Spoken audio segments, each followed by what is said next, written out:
on my own business and wrote books on how to be college ready, how to find a job, how to be out there, how to network. And I was kind of working on all of these different packages, helping people brand themselves, helping people really get out there and build their careers. And then when I was diagnosed with breast cancer, I worked full time as a teacher. I lost my job the day after chemo. And when I lost my job, I was extremely demoralized. It was kind of like kicking someone when they're down. You know, you're bald, you got one boob, and now you no longer have a job. And I kind of thought to myself, well, I'm an expert. I'm going to figure this out. I'm going to get back on the horse. I'm going to get a job again. And then I started to look for a job. And I realized that I had no clue what I was doing anymore. So of course, breast cancer is my wheelhouse. You know, it's what I understand and it's what I know.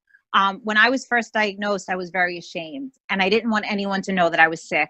I tend to have been a type A control freak, and I couldn't handle the fact that people knew that I was weak in my mind. So I really had a huge issue to overcome. That when I lost my job, I kind of looked at myself in the mirror, one boob and all, and I said, look, this is me. I'm still me. And I had always loved to write. And I had a blog where I shared tips and ideas on how to be a professional, how to graduate college, how to get a degree, how to blah, blah, blah. So I realized that, okay, if I love to write so much, why don't I start writing about what I've been through? Maybe it'll help someone. And my first blog post happened during my radiation, 34 rounds of radiation. And I started blogging anonymously. So I started trying to rephrase that and thinking about it in terms of my experiences with breast cancer and the ways in which I was struggling. So one of my very good friends is also a survivor. And when I was telling her about the nonprofit and the tools that I'm building, she's like, so you're going to help people find work, but you couldn't find a job? And I was like, well, I'll give you that point. But I made my own job. So with my nonprofit, some of the resources are just articles.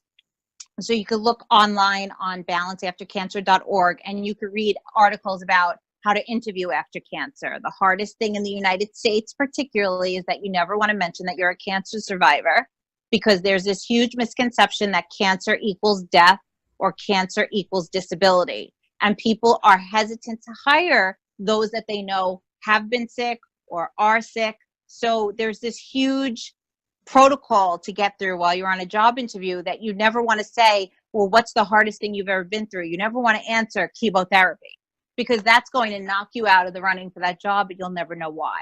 So I've got some articles there. I've also written books. But to help those of us who are dealing with chemo brain and the inability to kind of process like a whole book, I also wrote a workbook that has a coloring book component to it for those of us who like to color and doodle.